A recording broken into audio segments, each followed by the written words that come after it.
Hello and welcome to episode 18 of the Alfa Romeo Driver Podcast, brought to you by the Alfa Romeo Owners Club. I'm Guy Swarbrick, and this week we have another of our bi-monthly roundtable discussions.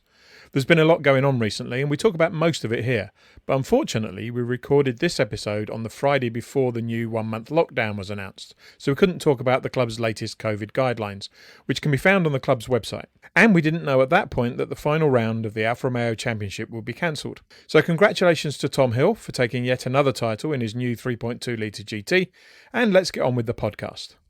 With me around the table today are John Griffiths, David Faithful and Nick Wright. Good afternoon, gentlemen. Afternoon. Good afternoon. Hello.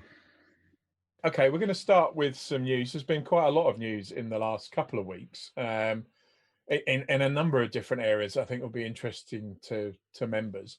Probably the biggest and most significant one, John, is the Reuters report that came out last week about the merger having been given the go-ahead. That's right. It appears all things a go. There's quite a bit been going on behind the scenes, and although it's not 100% signed off yet, it looks like some big strides have been taken for the merger with PSA and FCA going into Stellantis. There's some gigantic figures at stake, and I did a little bit of research yesterday around it. It looks like there's a little bit of payoff going on in different places, and there's been clearly some concerns by the regulatory bodies in Europe over it all, because this is a monumental scale creating this gigantic combined manufacturer. So I gather that there was a bit of a blocker around PSA Group's stake in a company called Faurecia, which I hadn't heard a lot about. But French-based organisation's got 122,000 employees, apparently. It's a gigantic manufacturer of parts, specifically really expert on interior components and all of the gubbins around emissions controls. It's got something like £17.5 billion euro turnover, which is monumental. And apparently 1 in 3 of cars produced has got bits made by that organisation. So PSA is selling 7% of their stake in it, and really the concern there is that it could have been too monopolised. So Faurecia has a load of sub-organisations. So it owns companies like Parrot and a number of other electronic concerns.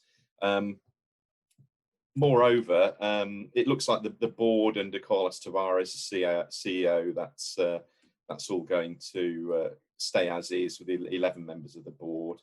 Andrea Agnelli still involved from the Fiat side, and of course Chairman's John Elkann, who's the ex-top man at FCA as well. So I think the approval's going through that they've said they're going to make $6 billion annual cost savings, but without any factory closures. So I guess you can keep a factory open with nobody working in it, but that's the statement.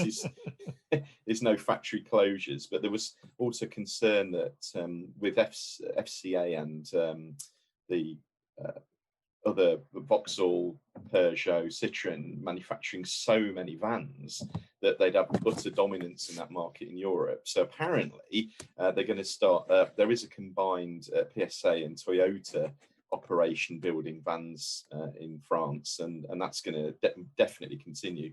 There's going to be some deals around servicing Japanese company vans through FCA and PSA outlets as well. So this is all the kind of stuff that has to be agreed, so everybody's happy that it's fair. But it's great it's going ahead, and it looks like end of Q1 2021 it'll all be 100% official, but it's not fallen over. I was a bit confused by the Toyota van thing, because that sounded like, as a result of a monopoly in cars and vans, they were extending their monopoly by tying up with Toyota as well. That's how I read quite it. See that one. Yeah, so I read it first time. Yes. Oh, we'll take Toyota on as well, and there's some manufacturing involved with Toyota as well. But there you go. I see you're one of those people who still pretends that Vauxhall's a thing rather than a badge that gets stuck on the front of an Opel. Yeah, absolutely. Yeah. Back in the 70s, my dad was a huge Vauxhallist and started to buy Opels at the end of that decade. In fact, I learned to drive in an Opel Kadett. There you go. My dad was a serial Vauxhall buyer, which is is one of the reasons I have such deep antipathy for the brand and everything that it stands for. We used to have a rally Opel Ascona. Oh, yeah, that's a nice machine. That's very good. So one of the other things that came out, which I think probably will be a useful tool for FCA in the structuring of the merger over the next couple of weeks, Nick, was they seem to be making money again. Yes, they do. It's the market seems to have recovered from obviously the massive downturn it took for the pandemic, everything shutting down. I think they had Q3. They had total sales of about 1 million cars, which was actually 3% down overall. But they seem to have got the profit up, which is good. It's I think it's twice what they were expecting for that period. So it did look as quite a lot of that came from North America rather than the European brands, but still. I think that's where obviously the pickups are where they make the money, isn't it? Yeah, they're the big Ram profit and Jeep, items. Ram and Jeep that drive the revenue. But I saw Alfa Romeo sales were up year on year in Q3 as well, which is incredible, just stunning. I don't know how they've done it. I think the technology in the new model year cars attracted people, but they've not been discounted to heck either. So that's sales were up. Unit sales were up in Europe, Middle East, I think, weren't they? Yeah, that's remarkable. It really is. But I mean, whether it continues or not with the next lockdown sweeping across Europe, obviously. So that's some of the actual news. There's also been a fair amount of fake news about, David. A lot of discussion about some renders of the supposed MiTo replacement. Oh, there's always renders, but yeah, it's the tricky one, this, because if we go back some months, there was a albeit very unofficial but insider insight that they were actually collaborating across Alfa Romeo and Jeep to create a new A-segment car. So it was quite possible that there'd be an A or B MiTo replacement that was going to be based on the Jeep Kid, which was the new B segment platform replacement for the Renegade. So there was a lot of sort of noise coming out of insiders that did suggest, and I did believe that, they were far advanced than we might have thought. It was way beyond render stage, and they started assembling stuff, and there was already a full-scale version with a almost complete interior. So it's not beyond the wit of man that they are or have been developing those things. I think the difficulty is that it's probably got paused as a result of COVID and the PSA merger and all that stuff, and it's just a really low priority now. So when you hear about these skunk works that happen in the factories, you never quite know if it's 3 or 4 people knocking up a clay model, or if it's something much more tangible. So yeah, these renders are coming out fast and furious at the moment, but mainly they're based on Vauxhall Corsas or little Skodas or something, and they slap a Tonale front end on it and an Alfa badge, and they pretend it's an official render. So yeah, we have to be careful not to fall for it. But I did get some insight, although it was 6 or 8 weeks ago, that one of the renders, not the ones that I've seen recently, was pretty close in terms of the proportions, but not in terms of the design. But the reality is, if you're doing a B segment or even an A segment, render, they're all pretty much the same proportions. Yeah, it's all in the design. That's pretty much what A or B segment means, isn't it? It's the size and the proportions of the car. Yeah. So I mean, I could probably knock up a render this afternoon. It would look like my dog had drawn it, but it would have the right proportions of a B segment car. So yeah, it's tricky. I mean, I love seeing them, but actually it's more fun to watch everyone's reactions on Facebook, because some people just say, "Oh, I hate it, make it go away, my eyes." And other people say, "Yeah, I would buy one." And then some people go absolutely ballistic. So it's tricky, because you don't want to sort of not see renders, because it promotes engagement. Yeah. Equally, you don't want to see some of the terrible renders, because they're just absolutely dreadful. I've seen recently some of the Italian online clubs putting up pictures of 812 Superfasts with cloverleaf wheels on and an Alfa badge on the nose. It always makes me laugh. Yeah. Wishful thinking. Yeah, although Maserati did the same thing with the 6C and then launched it. So true. Let's see what happens. The other thing that caught my eye in the last couple of weeks was the BAT, the BAT profile prototypes that Bertoni did in the 50s that were in London. What, October of last year, I guess. Was it that long ago? Yeah, I think it was. I'm trying to remember what it was. Yeah, it was a while Before ago. Christmas. Yeah. Finally going up for auction as a trio in Sotheby's a couple of days ago now, with an expected price of between 14 and 20 million, and they went for the low end of that, I guess, 14.8 million, which is I guess it's a lot of money for 3 non-drivable cars. But it was, the other interesting thing was it wasn't a car auction, it was a contemporary art auction. Yeah, that's quite a thing, isn't it? They are three works of art. That's quite a thing. I thought they fetched much more than that. Yeah, I was kicking myself. I didn't even wait up because I could only go to 15 million and didn't think I had a chance.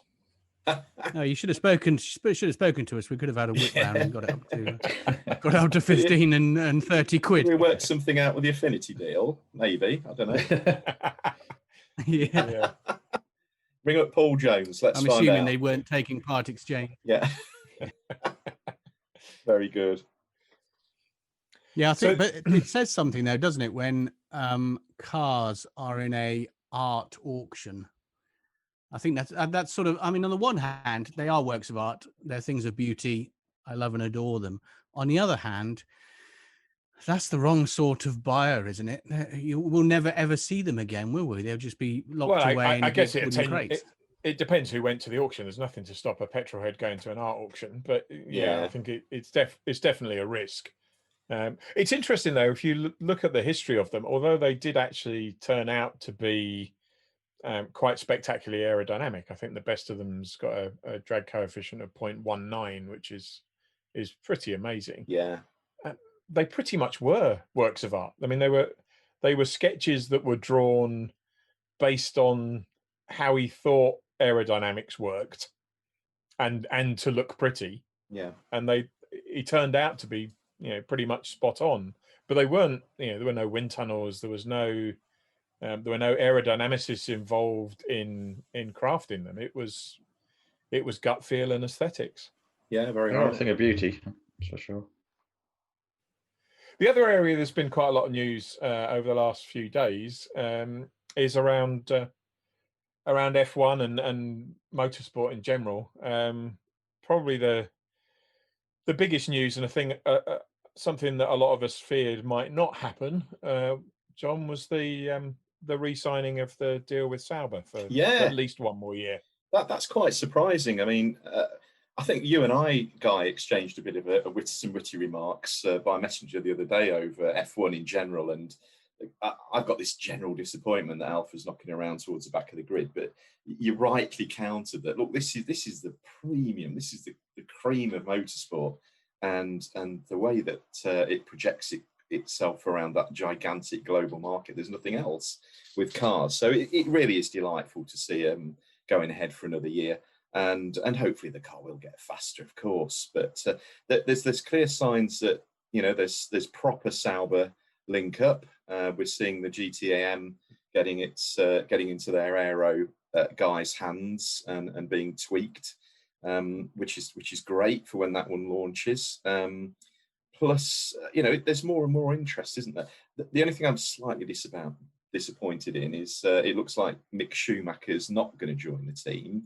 However, because I think that would have just brought no end more interest. But I think at the same time, that's good, showing that Ferrari is backing its drivers. One of the 2 Alfa Romeo seats is basically belongs to Ferrari's academy. So we've got Giovinazzi in it. And they've stuck with him. He clearly upped his game in recent Grand Prix. He's been doing really, really well. And I read that Mick's more than likely going to go into Haas now, who are obviously doing really well. And Ferrari seem to be giving them even more componentry, making Haas run quicker. But he's going to be up against it because they've got another of their academy drivers lined up. But Callum Ilott, is it? I think in F2. Ilott, that's how you pronounce it. Yeah, I don't watch the GP2 as much as I should, or F2, I should say. It's F2 now, isn't it? Gio won the, was it 2016 GP2 series? But yeah, a little bit disappointed that we won't be seeing Mick being a huge Michael Schumacher fan myself. But still, it's great that we're going ahead into 2021. I think that removing Grosjean from the Haas will speed it up as well, won't it? Or probably, yeah. We're going sideways. Yeah, and when we were having the conversation online, John, I think the two things that kind of stand out to me. One is that I think Alfa have done a lot more than just the relationship with Sauber. So if you watch the Sky coverage, they sponsor the coverage. Yeah. So there are Julia and Stelvio adverts at every ad break. Incessantly, yeah.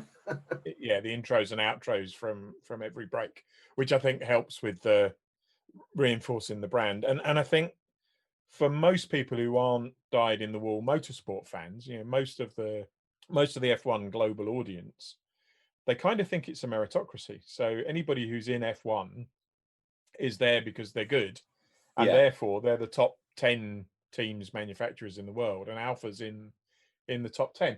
And I guess the other part of it, talking about Haas and Ferrari, is there's very little between those three teams this year.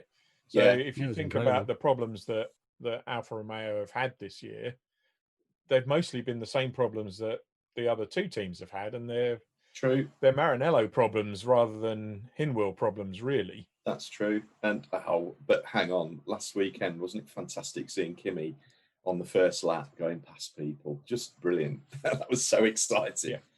Yeah. He was on the right tyres. It was all hooked up, and blimey, he was driving well. 41 now. Got past Charlie in the Ferrari as well, didn't he? Yeah. That was amazing. And it was a combination, because I mean, he got officially got up to 6th, didn't he? But he had his nose ahead of Verstappen at one point. He did. He was 5th in my eyes, albeit only for a couple of hundredths of a second. But he's great. But, everybody says it was the tyres, but Verstappen was on the soft tyres as well. You're right. He managed to get up with him. I think it was partly the tyres. It was partly the track conditions with the drizzly rain coming down. I think he's just got such incredible natural car control. He's brilliant. And what I like is he's doing it because he loves it. He says he's not, he's going to hang his helmet up when he feels he's not up to it. And 41, keep going, my son. Fantastic. Only Kimi at the end of that turned around and say, "Well, I wonder what the other drivers were doing." Exactly. Yeah. I was lucky enough to meet Kimi and Antonio last year in Abu Dhabi.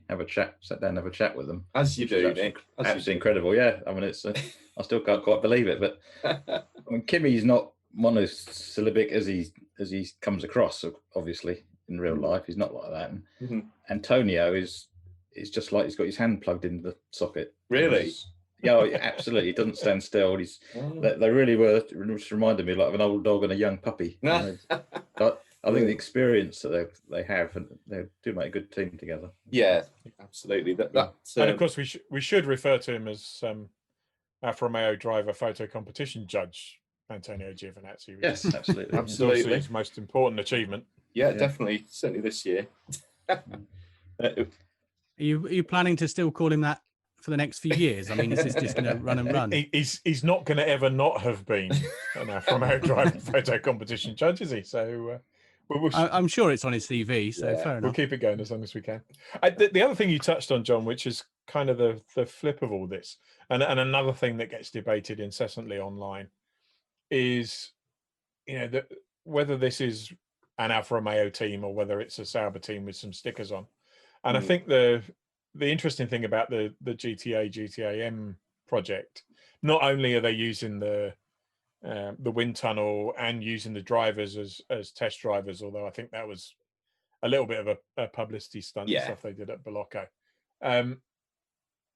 They're actually manufacturing a lot of the components for the GTA and GTAM at Sauber Engineering. So it's not just design input. And actually, if you look at the relationship between the factory and Auto Delta before Auto Delta was absorbed into the main body of Alfa, it's a very similar relationship. They're making some components, they're running the team. You know, it's a kind of 2020 version of the 1960s Auto Delta Yeah, arrangement. I've adjusted my thinking like that too, and it was interesting that I hadn't realised the F1 edition Giulia and Stelvio that we saw summer 2019. The components on that were manufactured by Sauber. I thought it was just a paint and stickers job, but and similarly that there was a delay in the delivery of those machines because the parts were so tricky to make. But I gather they're with people now, well over a year on. But I'm still yet to see one on the roads in the UK, though my local dealer did have two in about 3 months ago. But it was high COVID, so I never got to physically see them. But look forward to seeing them properly. Yeah, there were three in the press garage when I went to pick up my my loan model year 2020 Stelvio. Just looking, two prepped for either customers or the press, and the third one basically shrink wrapped for delivery from Inwell. I think we should go full nerd mode because I know Sabah, who's a club member and sales guy at Research Garage in Nuneaton, one of the guys ordering it for his Stelvio, he was utterly distraught that it didn't have the Pirelli coloured logo and stripes on the tyres. So Sabah went and got that done for him. Trouble was, I think it took him 2 weeks, then he curbed it. So, oops, back in again. Yeah. And not quite at the other end of the scale, David. The Scuderia MiTo race car returned to the tracks in Alton Park a couple of weeks ago. Yeah, I think, and I mean, I think it's entirely appropriate that we talk about the MiTo in the same section as we talk about Formula One. And 100%. Yeah, exactly. Yeah, I mean, it's been a tricky year, hasn't it? Because the Alfa Romeo Championship got really scuppered at the beginning of the season. So all we've really had the whole season is basically 5 events, 5 race weekends, and we missed the first. Well, we missed the first one at Snetterton. We just weren't ready. And it still felt like we were just coming out of lockdown, and it was hard for me because, of course, the car lives in Scotland, doesn't it? So to get those guys to come a long distance when we're still in the middle of the pandemic, it just felt a bit awkward. I didn't really want to push them on that. Festival Italia, we had neither a driver nor a car for that.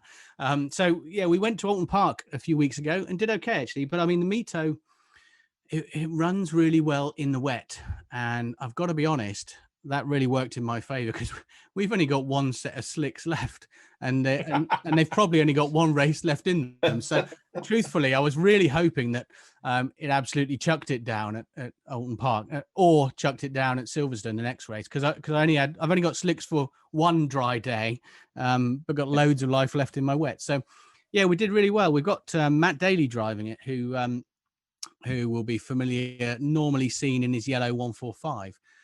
So he's a very experienced driver, and he, like all the drivers, it's been tough this year because it's a lot of the drivers in the championship get, some of their funding through sponsorship by local companies, just small local companies. And you'll see a lot of the cars with, skip lorry adverts and things like that. That's how we fund our way through a season.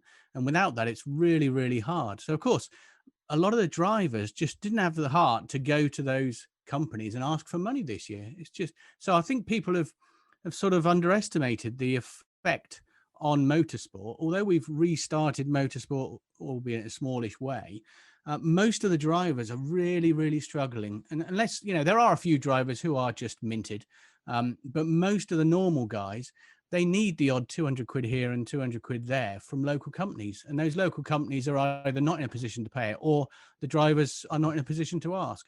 And that's where we found ourselves with Matt Daly. Matt's got a perfectly good 145, but he didn't have the heart to go to his sponsor to fund him through it. So I said, well, look, I've got a car here and I haven't got a driver, so I'm sure we can work something out, which we did. So we had great fun at Alton Park. The other place people may be familiar with Matt Daly from, and his yellow car indeed, is from the virtual racing series. Matt's actually leading that by quite a margin actually at the moment. But the more interesting battle with that is the one behind him. So if you remember the incredible prize for the winner is to take part in the opening race of next season's Alfa Racer Championship in a real car on a real track. And Matt's not eligible for that because he's already a competitor in the championship.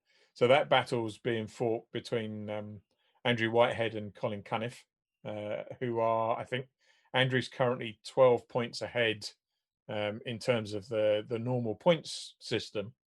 But we have because people can't make every round, we drop 6 scores from the championship. And if you take the drop scores so far into account, Colin moves ahead by 10 points. So it's really, really close. We've done 12 of the 20 rounds so far. I think 22 of 30 races. I have to sort of pass on everyone's thanks to you for the virtual racing, because I don't think anybody really realizes the amount of effort that has to go in on a day-to-day basis, late at night, sorting out the servers, sorting out the racing and all that stuff. So I'm really conscious that there's loads and loads and loads of members involved in this. And for those of us like me who's rubbish at it and wouldn't be a good competitor, it's hard for people outside to see the amount of work that goes into it. But I am sort of constantly aware when I see you streaming and I see the discussion in the chat and I see the drivers, some drivers delighted because they won and some drivers really angry because they came fourth or whatever it was. You're sort of right in the middle of it and you take the brunt of everything. So yeah, well, just to make the point, Guy, we're hugely grateful for the amount of time and effort you put into that. Yeah, thanks. Well, the reality is nobody else is going to put on a series like this for an old duffer like me. So there's a degree of selfishness involved in this. Yeah, absolutely. We should also, without doing horrible advertising, we should also mention Paul Plant and the guys at Bianco, because that prize is unbelievable. We're actually giving an ordinary member of the public who happens to be a member of the Alfa Romeo Owners Club a chance to sit in and race and participate in the first launch event of the 2021 season of the Alfa Romeo Championship in a real car provided by Bianco and supported by their team. So in terms of prizes, this is kind of second to none when you want to do sim racing or any sort of virtual racing. I think some money involved in that. That's fantastic. Yeah, there is. Yeah, and it does give us a bit of a challenge for next year. So we're in the process of planning what the follow-on series or series are going to be from January, but I'm not sure we'll be able to top that as a prize. Oh, I don't know. Perhaps we'll stick them in a MiTo. Yeah. And in the ever-changing COVID landscape, we do need to have some alternatives to pub meets and drive-outs. It's challenging. It's really good that there are the online things for members to do. Nick hosts no end of Zoom meetings for sections around the country. I know all 4 of us are involved in that now and again, doing little talks and chatting to the members. And that's fun. That's fun. But of course, it's not for everybody. A lot of people are scared of the technology and some people are a little bit weary of it as well. I mean, we've done 5 in the East Midlands and they've been generally well attended. But even those, we're seeing the same guys coming back to it. We're not pulling more people in. I think, I'm recording this now, sat at my normal workstation, and it's a proper busman's holiday. If I do a Zoom of an evening, I'm doing it all day virtually. But it's keeping people together, and people are enjoying it. So I don't want to do it down. There's a load of effort being put in by people coming up with quizzes and getting speakers involved and so on, and that's good. And I think that's what we're going to have to keep doing for a bit longer, yeah. Obviously, the clocks have changed recently as well. So I think that's going to bring back or hopefully rejuvenate some interest in the Zoom meetings. Yeah, it probably will. During the summer, people did have the opportunity to go out and meet people. So I think the Zoom meetings will take off again. So they're not for everyone, but they are better than nothing, I think. So that's Well, and you've seen mine enough times now that I'm going to get you to do it the next time. Yes, I do. Yeah. He must have seen mine 6-7 times. I think I have. Yeah, I'm even getting interested in detailing now. I'm getting a bit worried. Hey, he's been through detailing at least twice now as well. So.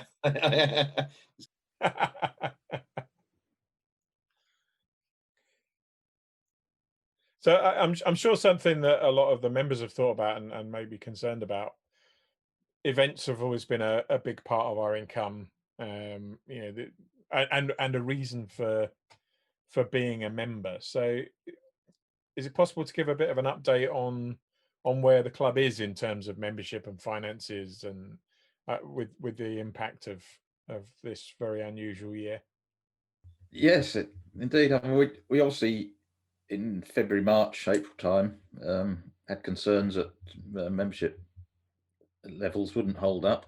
I think that was justified concerns as well. But in fact, they have held up very well. We're probably going to end up the end of the year at 120 members down overall. But interestingly, the lapse percentage is actually down as well, which is good news.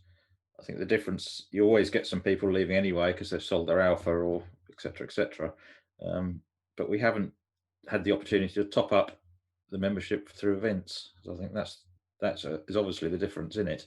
So it's not too bad. And obviously our main income is through membership subscriptions. So that means the finances have held up well. John Timms, our finance director, adjusted the budget early on in all of this, and we're ahead of the budget. But budget could be whatever, so it's not that saying you're ahead of it doesn't actually mean that much. But I mean, overall, we should be ahead of break even financially come the end of the year.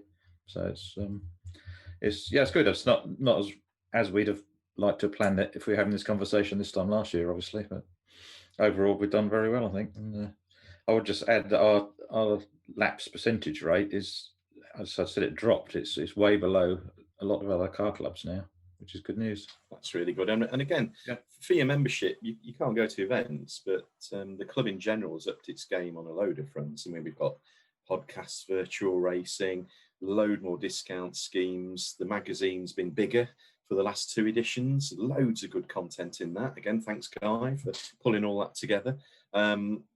There's a lot of other reasons for being a club member than going to meetings. And we did manage that fantastic gathering at Stoner Park as well, in September. So we've managed to do it where we can. I've been to, I think, 4 outdoor section events this year, which is better than nothing. And when we were in kind of April time, I thought, my goodness, when is it ever going to start again? So, we're gearing up for next year and getting events going proper again. But fingers crossed on that. Yeah, I think we had 4 fairly major events covered in the last magazine, which earlier in the year I was skeptical we'd ever cover a 2020 event at all. So to have half the issue filled with event reports was a pleasant surprise. We're definitely planning that we are running Spring Alpha Day at Yorkshire Wildlife Park in the new year. So I know it's really awkward and it's difficult to plan for anything. And every time you look at the news every day, something else horrific is happening and the numbers are going in the wrong direction and so on. But we have to sort of plan on the basis that there will be a way out of it. And I think us booking events and planning for the best outcome is the right approach. And we work with, just as we work with Stoner, we're working with Yorkshire Wildlife Park already in terms of how do we make this happen then. So almost whatever the regulations are, as long as we can travel to the area, Yorkshire Wildlife Park has got acres and acres of space. So if we have to do a really spaced out event and so on, then we'll do that. So we'll do absolutely everything we can to work within the guidelines, of course, but to make events happen for those people who do want to do it. And it's not for everybody. Some people won't want to, will they? But Stoner Park said to the beginning earlier in the year when we started organising Southern Alpha Days, they did say, just be aware that this COVID will come back in the winter. And for them, it was quite obvious it was going to happen. So they were running events while they could. That's happened, obviously. But this week, I see Donington have announced their historic festival. Silverstone Classic have got a date out for their Silverstone Classic. Tickets are on sale for all those. So people are pushing ahead with events for next year. And I can only base that on the fact they think that we'll be able to hold it at that period. So as David says, with Spring Alpha Day, I think we should be okay, hopefully. And we've got the NEC trying to promote the Practical Classics show and other indoor events too. So, there's things happening there. and Alfa UK are still very keen to get behind National Alfa Day in the summer, and we're shooting for the end of June for that at Bicester Heritage. Let's fingers crossed again.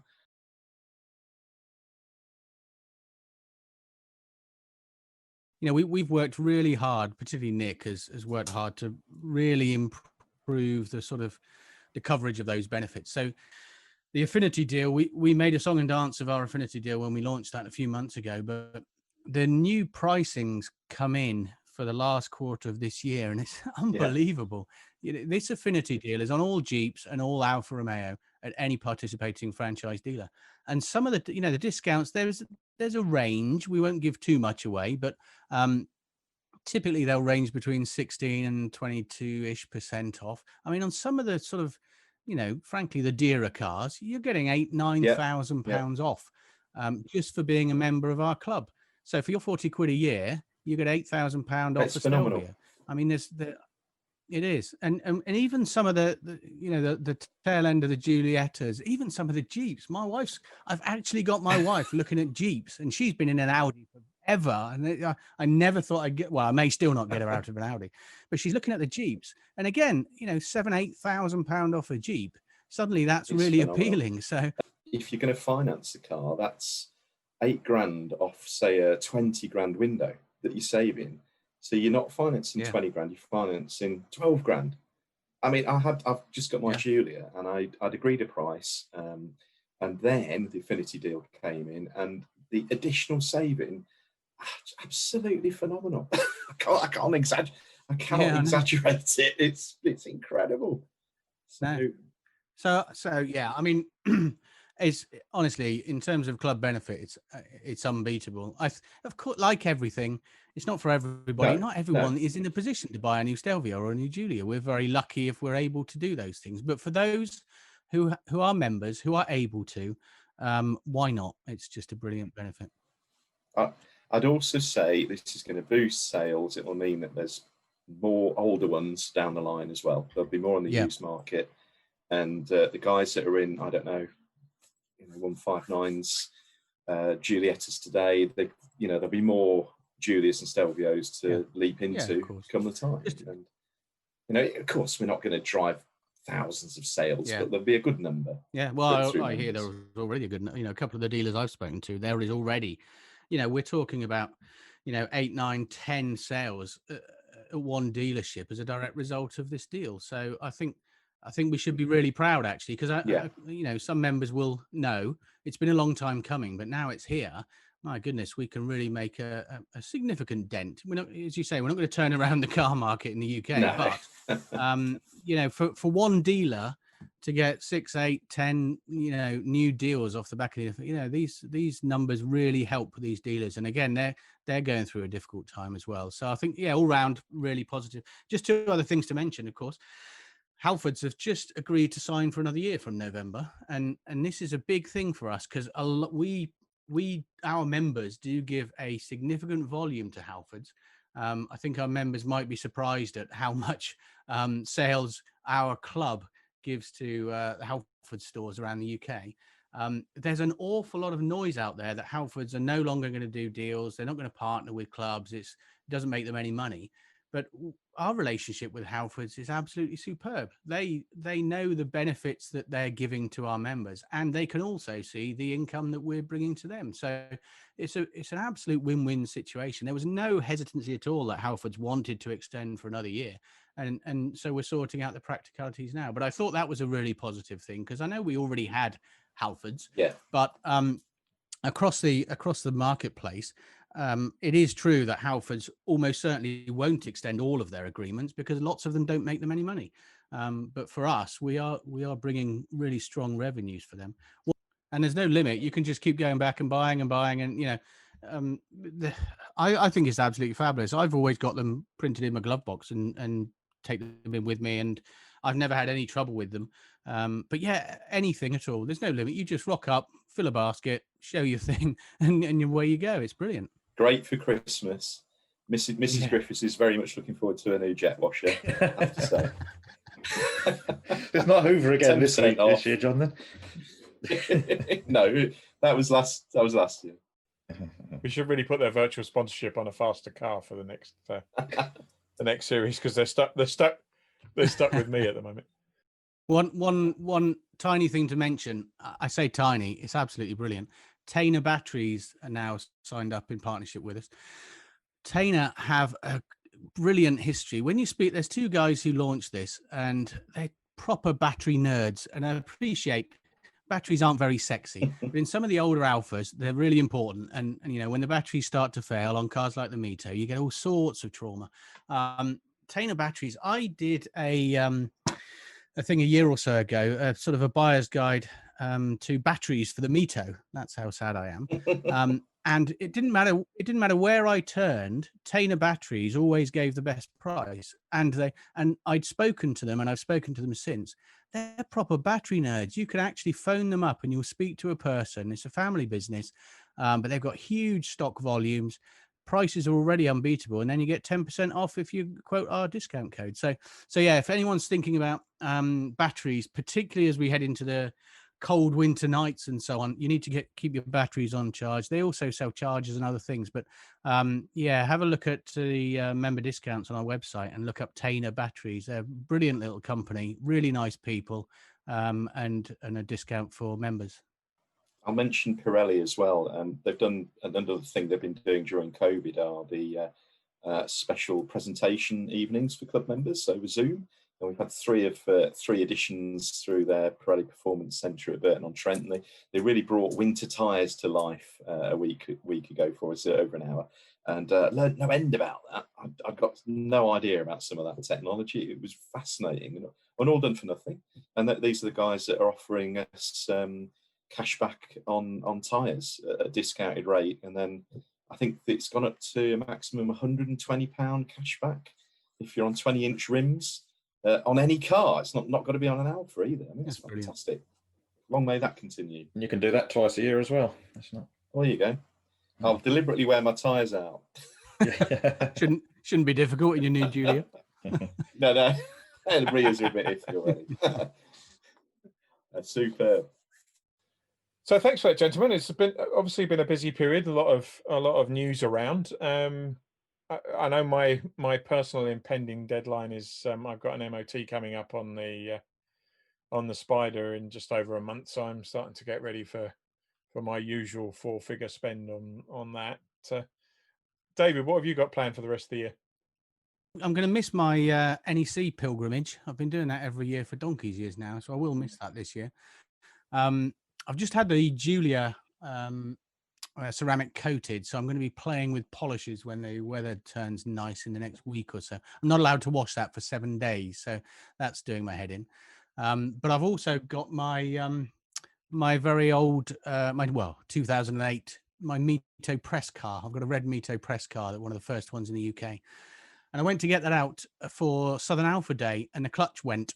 And so I did plan to take that to Southern Alpha Day, but I ended up going in a Julia. So I've fixed the clutch. I've got that out ready for a number of fixes because the MOT's expired on that now. So I want to get that back on the road. And then, yeah, that's probably it actually. Oh, Davey Petty, who runs the MiTo in the race car, he's restoring my Alfa Sud. So once the race season's over, the plan was I'd make a few trips up there and we'd see how we're getting on. That used to be easy because I'd just get a flight from Southampton down here up to Edinburgh, and he's 30 minutes across the bridge from there. Whether I'll still be able to do that, I don't know. But anyway, I'm looking forward to that developing, and that's about it, really. Nick? Yeah, I've had my 159 on Sawn since April, which is the first time since I've had it new in 2007 that I haven't driven it for all that time, so that's a bit odd. But plan is to tax that again from beginning of November, get that on the road. And the original plan when I bought the Spider in March was to just swap them over, have one on the road, but I've accidentally taxed the Spider yesterday. So yeah, no one was looking. I got in there, so it looks like I keep them both on the road for the moment anyway. So yeah, well, nobody needs to know this, but you can cancel your tax at any point now and get a refund to all but the end of a month. So I'm not listening. I'm not listening, Guy. I'm not listening. Where's the van? Have you sawned the van? No, they're still here. They're still taxed because I have to move it off my drive occasionally. Because I have a double garage, and the van's always in the way. So I put that out that sometime, put it in the road. So it's in a cul-de-sac. It's in a quiet cul-de-sac. So it's all right. But 916 Spider will fit in the back of a van, won't it? Can't you just use that as a third garage? Could do, yeah. John? Yeah, so my Julia its mileage is creeping up now. So my Julia Veloci, I've only had it since the beginning of September. Put my own ceramic coating on it, which was mildly successful, but well, I'm supposed to be the detailing expert, but I did a couple of cock-ups with that. But anyway, it's that's on it, and I'll do a little write-up for the magazine early in the new year about that, actually. But yeah, I'm at the moment trying to get any opportunity I can to drive out on it because I love the thing so much. It's just terrific. So, but the mileage is creeping on it. But what I'm finding is that my trip to go and top it up with petrol is now taking kind of 40 miles as I go around the local roads, which is terrific. So, but that's how it should be with an Alfa. Any excuse to drive them. So we'll be doing that. Yeah. And brilliant. Well, thank you, everybody. I mean, our next roundtable is probably now going to be middle of January. So we won't all get together as a roundtable for the podcast again this year. So I'll take this opportunity to be, I suspect, the first person to wish you a happy Christmas and a happy New Year. And we'll all get back together in a couple of months' time. Yeah, thanks, guys. We look forward to it. Cheers. Thanks, guys. Well, that's it for this week's episode. Thanks again to the panel. And a reminder once more that the latest COVID guidelines are on the website, and hopefully we'll only have one more episode during this lockdown. Episode 19 will be available from iTunes, Google Podcasts, YouTube, Podbean, and all other good podcast providers from 1:30 on the 22nd of November. In it, I'll be talking to club member and Alfa salesman Sabat Ali about his passion for the brand and the challenges of selling cars in lockdown. Until then, stay safe.